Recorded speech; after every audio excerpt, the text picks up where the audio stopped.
अभी जो सूर्यकांत जी ने कहा कि चाहे प्रकाश अंबेडकर खुद चुनाव हार जाएं, उनका कोई एक भी सीट ना आए, लेकिन उनका जो एक वोट बैंक है, संगठन है, वो बहुत मजबूत है और उतना परसेंटेज वोट काफी है एक पार्टी को हराने के लिए और दूसरी पार्टी को जिताने के लिए। ऐसी स्थिति में तो फिर वही स्थिति होने वाली है। महाराष्ट्र में प्रकाश अंबेडकर वोट ले जाएंगे और उत्तर प्रदेश में मायावती वोट ले जाएंगी, तो फिर होगा क्या? तो इसका मतलब बीजेपी की जीत पक्की है ना प्रकाश जी? नहीं, बीजेपी की जीत को हम पक्की कैसे मान सकते हैं? देखिए, जो सूर्यकांत जी बोल रहे हैं बिल्कुल परफेक्ट बात बोल रहे हैं, जो राजनीतिक बातें हैं और वो आंकड़ों पर आधारित है। प्रकाश अंबेडकर जीते या हारे, उनके पास एक वोट है, दूसरों को हराने के लिए काफी है। वही स्थिति उत्तर प्रदेश में मायावती की 2012 से पहले तक की थी। 20 से 22% वोट उनके पास था।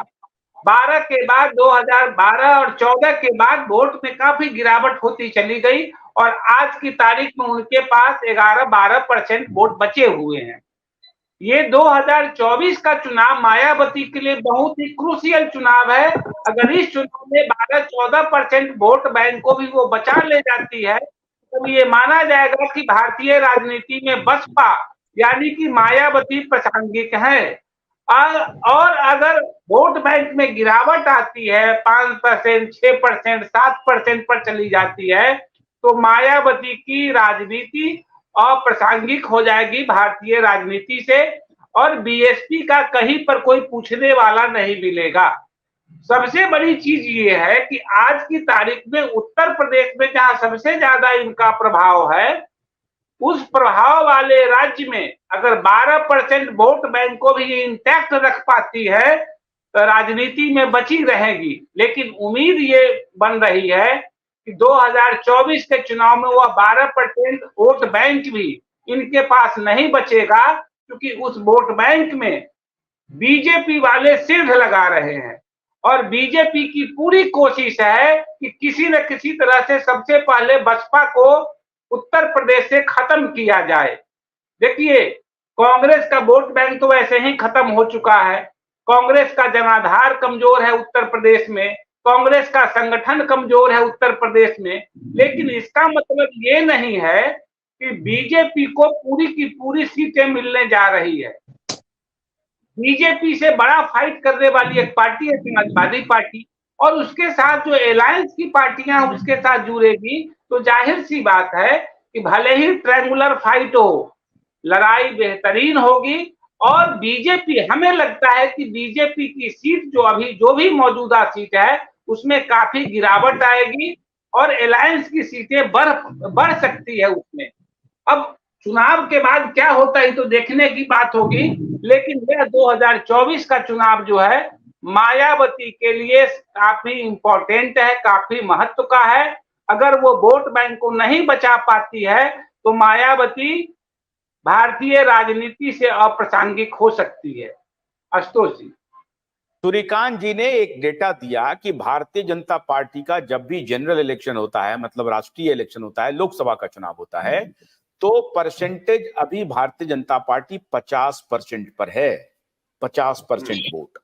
और अगर इसको आप उत्तर प्रदेश में कैलकुलेट करें तो उत्तर प्रदेश में जो इंडिया अलायंस है उसको 50% वोट लाना पड़ेगा बीजेपी को पछाड़ने के लिए। इसका मतलब है कि भारतीय जनता पार्टी 50% से 10% कम से कम या 5% कम से कम वोट शेयर उसका लूज हो और इंडिया अलायंस का वोट परसेंटेज बढ़ जाए, जो कि ऐसा अभी तत्काल तो नहीं दिख रहा है। ठीक कह रहे हैं कि आप इलेक्शन के बाद देखेंगे तो हम लोग भी देखेंगे। लेकिन अगर आप ही के हिसाब से चलें हम कि मायावती की पार्टी बीएसपी का 12-14% वोट इंटैक्ट है, फर्ज कीजिए कि मायावती की पार्टी अप्रासंगिक हो गई। अप्रासंगिक कब होगी? जब 12-14% वोट से खिसक करके उसका 4-5-6% पे आ जाता है वोट से। फिर भी 4-5-6% वोट भी अभी के समय में इस परिस्थिति में बीजेपी के लिए बहुत क्रूशियल है और इंडिया अलायंस के लिए भी क्रूशियल है। तो कहने का मेरा तात्पर्य यह है कि 50% के आंकड़े पर इंडिया अलायंस नहीं पहुंच रहा है अभी। आज अगर हो जाए, और अभी तो 22 जनवरी के बाद क्या होगा, क्या करवटें लेंगी, वो हम नहीं कह सकते हैं। इसका मतलब है कि मायावती आपके हिसाब से भी अप्रासंगिक होने की स्थिति में जीरो तो नहीं होगा ना, 5-6% तो रहेगा ना उसका वोट। तो 5-6% वोट जो है काफी है भारतीय जनता पार्टी को फ्लिप देने के लिए, ये मैं कह रहा हूं। इससे आप अग्री करेंगे? नहीं, मैं एग्री कर सकता हूं इसको। और सबसे बड़ी चीज है, देखिए बीजेपी के टारगेट पर मायावती और बसपा है। बसपा जहां पर वो ढलान की स्थिति में है, बीजेपी की पूरी कोशिश है कि उसके वोट बैंक को अपने कब्जे में ले लिया जाए। और बीजेपी अगर इस चुनाव में 2024 के चुनाव में ऐसा कर पाती है तो हमें भी लगता है कि बीजेपी को एज मिल जाएगा, लेकिन बसपा खत्म हो जाएगी। प्रकाश जी एक बहुत सुंदर बात बोले हैं, जो जो मायावती के स्टैंड के उन्होंने, जो वंचित विकास अघाड़ी है उसकी जो उन्होंने चर्चा की है, तो प्रकाश जी आपको लगता है कि इधर मायावती उत्तर प्रदेश में एक्टिव हो गई और उधर प्रकाश अंबेडकर भी एक्टिव हो गए होंगे? क्योंकि अगर वो एक्टिव, आखिर वो रहेंगे क्यों पॉलिटिक्स में? एक्टिव नहीं होंगे, चुपचाप बैठ जाएंगे, ऐसा तो हो नहीं सकता है।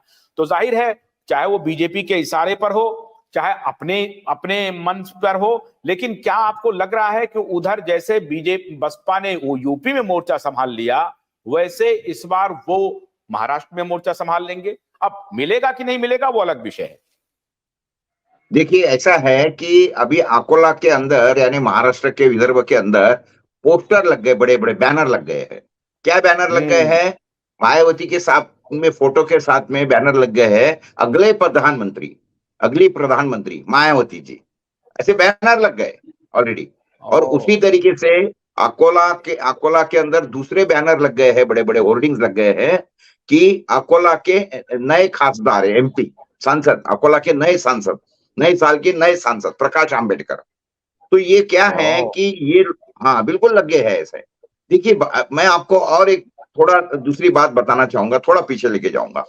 देखिए सुनिए, ऐसा है कि बीजेपी ये बहुत शातिर और इलेक्शन के लिए माहिर पार्टी है, क्योंकि ये अभी तक के पिछले 10 सालों में बीजेपी ने अगर क्या काम किया है तो वो सिर्फ इलेक्शन का ही काम किया, दूसरा कुछ काम नहीं किया। मोदी और अमित शाह ये always they are on election mode completely. तो इन लोगों को तो ये पता है कि इलेक्शन का क्या होता है, लेकिन अभी उनको ये पता लग गया है कि ग्राउंड रियलिटी अपने विरुद्ध जा रही है, किसान अपने विरुद्ध जा रहा है, गरीब तबका अपने विरुद्ध जा रहा है। तो क्या है, इन्होंने इलेक्शन की स्ट्रेटेजी बदल गई। पहले एक समझ लो, पहले इलेक्शन जो होते थे वो इलेक्शन पहले होते थे पंचायत के बाद में होते थे मनपा के, नगर पालिका के, ये इलेक्शन होते थे। बाद में इलेक्शन होते थे अपने विधान परिषद के, विधानसभा के इलेक्शन होते थे, और सबसे आखिरी में इलेक्शन होते थे, संसद के इलेक्शन होते थे। अभी देखिए इन्होंने पूरा उल्टा कर दिया। अभी पहले क्या कर रहे हैं ये पहले जब ऐसे होते थे तो पता लग जाता था, ट्रेंड पता लग जाता था कि भाई क्या ट्रेंड है लोगों का। लेकिन अभी वो ट्रेंड इनको तो मालूम है, लेकिन पब्लिक एट लार्ज ये ट्रेंड नहीं पता लगना चाहिए। इन्होंने क्या कर दिया, इलेक्शन का पूरा स्टाइल चेंज कर दिया। अभी इन्होंने क्या कर दिया कि पहले संसद का इलेक्शन करेंगे, फिर बाद में ये राज्य का इलेक्शन करेंगे, यानी विधान परिषद के इलेक्शन करेंगे, बाद में नगर पालिका के इलेक्शन पिछले 3 साल से होल्ड पे है कंप्लीटली। हमारे विदर्भ महाराष्ट्र के अंदर सारी नगर पंचायत और नगर परिषद, महानगर पालिका, सबके इलेक्शन होल्ड पे डाल दिए हैं इन्होंने। एक भी इलेक्शन नहीं, सारे के इसके अंदर ये इनके गवर्नमेंट के आदमी बैठे हुए फिलहाल में। तो ये जो अभी इनका है, इनको तो सिंपल ये जो नए नए आदमी खड़े कर रहे हैं, या ये वंचित बहुजन आघाड़ी है या मायावती है। देखो, एक हमारे महाराष्ट्र के अंदर एक कहावत है, ना मुझे ना तुझे, डाल कुत्ते को। तो इनको तो मालूम है ये वोट अपने खिलाफ में जा रहे हैं, तो फिर ये क्या करे इन वोटों का। तो ये इनका तो एक ही टारगेट है बीजेपी का। क्या टारगेट है? ये जो अभी आपने कहा कि मराठी की जो कहावत आपने कही, ये हिंदी में क्या है एक तो अगर ये बता दें। लेकिन सूर्यकांत जी, बहुत ही बारीक विश्लेषण किया प्रकाश जी ने। ये तो किसी के जहन में ही नहीं था अभी तक जो हम लोग चर्चा कर रहे थे कि इलेक्शन स्ट्रैटेजी कंप्लीटली 360 चेंज कर दिया बीजेपी ने। लोकसभा चुनाव पहले करो, विधानसभा चुनाव फिर बाद में करो, और उसके बाद लोकल सेल्फ गवर्नमेंट का जो चुनाव है वो करो। क्योंकि ऊपर से अगर हम जीत जाएंगे, छा जाएंगे, क्योंकि इनको मालूम है कि स्थानीय स्तर पर विद्रोह है या उनकी बहुत मजबूत स्थिति नहीं है, तो नेशनल स्थिति को ठीक करो, मोदी जी का चेहरा ले जाओ और लोकसभा चुनाव जीत लो। लोकसभा में लोग वोट कर देते हैं। अगर लोकसभा चुनाव हम जीते रहेंगे, केंद्र की सत्ता हमारे पास रहेगी, तो हम यहां से पैसे भेजेंगे, फिर विधानसभा जीतेंगे। विधानसभा अगर जीत गए तो लोकल सेल्फ गवर्नमेंट भी जीत लेंगे, कि रिसोर्सेज का इंतजाम कर लेंगे। तो ये तो बहुत ही इतना फाइन ट्यूनिंग है इलेक्शन स्ट्रैटेजी की, इसमें तो बहुत मुश्किल है दूसरी पार्टियों का उठ पाना। सूर्यकांत जी। बिल्कुल, भाऊ ने जो कहा है ना, प्रकाश भाऊ ने जो कहा है वो एकदम सही है। और मैं आपको बताता हूँ, ये आने वाला जो इलेक्शन, जो लोकसभा का इलेक्शन है, भाऊ ने जो बात बोली है, जो स्थानिक स्वराज्य संस्थाओं के ग्राम पंचायत या जिला परिषद और नगर पालिका के जो इलेक्शन नहीं हुई है, वही जीत की चाबी है भाजपा की, आपको बता दूं। क्योंकि अगर कोई मेंबर होता है, चुन के आने वाला मेंबर होता है, तो उसके पीछे वो लोकल लेवल का जो 1000, 1200, 2500 लोगों के पास इन्फ्लुएंस में जो रहता है ना, वो भी उनके पास नहीं है। अभी इलेक्शन आने वाले हैं। अब इस बात को ध्यान में रखिए कि ये चाबी कैसी है। इलेक्शन आने वाले हैं जो 1 साल में होंगे कभी ना कभी रही, तो हर एक पार्टी के पास तो चुनाव लड़ने के लिए 2, 3, 4 लोग तो जाएंगे। उनको ये लोकसभा में कहा जाएगा कि आप सब बिल्कुल तैयारी कर लीजिए आप, लेकिन लोकसभा में आपका जो वोट बैंक है वो कन्वर्ट कर दीजिए भाजपा में। वो अजय पवार जी को भी बोला गया है, वो शिंदे साहब को भी बोला गया है, और भाजपा अपने कार्यकर्ताओं के जरिए वो यही करेगी, और यही उनका जीत का गणित है। मैं आपको बता रहा हूँ, यही उनके, क्योंकि भोलानाथ का ब्रश कटर एक बैटरी चालित मशीन है जिसका चार्जिंग समय 3.5 घंटे है। यह 6 से 8 घंटे के प्रभावशाली संचालन समय का दावा करता है, जिससे यह एक बार चार्ज करने पर 16,000 वर्ग फुट गेहूं या चावल के खेतों को कुशलतापूर्वक काट सकता है, जबकि इसका पेट्रोल समकक्ष व्यक्ति उसी कार्य के लिए 1,000 रुपए मूल्य का पेट्रोल खर्च करता है।